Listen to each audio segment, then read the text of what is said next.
প্রক্রিয়া যথাসময়ে সম্পন্ন করে ফেব্রুয়ারিতে অবশ্যই নির্বাচন হতে হবে।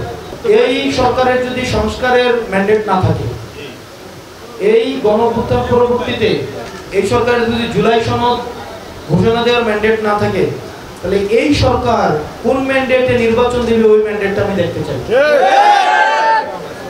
এটা ম্যান্ডেট তো আছে, তাহলে যেই ম্যান্ডেটে নির্বাচন দেবে, নির্বাচন অবশ্যই ফেব্রুয়ারিতে হওয়া উচিত, অবশ্যই হতে হবে। নির্বাচনকে তারাই পিছিয়ে দিতে চায় যারা এই সরকারের সাথে জুলাই সনদের একটা মুখোমুখি দাঁড় করিয়ে দিতে চায়। এই সরকারের নির্বাচনের যেমন ম্যান্ডেট রয়েছে, এই সরকারের জুলাই সনদের ম্যান্ডেট রয়েছে, এই সরকারের যেমন সংস্কারের ম্যান্ডেট রয়েছে। সুতরাং সংস্কার প্রক্রিয়া যথাসময়ে সম্পন্ন করে ফেব্রুয়ারিতে অবশ্যই নির্বাচন হতে হবে। অভ্যুত্থান থেকে শুরু করে আজকে পর্যন্ত আমাদের কর্মসূচি, নীতি নির্ধারণ এগুলো কিন্তু মানুষের কাছ থেকে এসেছে, জনগণের কাছ থেকে এসেছে।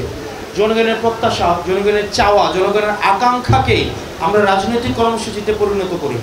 এই যে জনগণের আকাঙ্ক্ষা, কালার এক্সপার্ট, জর্জ স্যাপ এবং মাইল্ড অন হ্যান্ডস টেকনোলজি সমৃদ্ধ অরিক্স ক্রিস্টাল ওয়াশ আপনার লন্ড্রি এক্সপার্ট। এই সবটার চাহিদাটা এটা জনগণের কাছ থেকে এসেছে।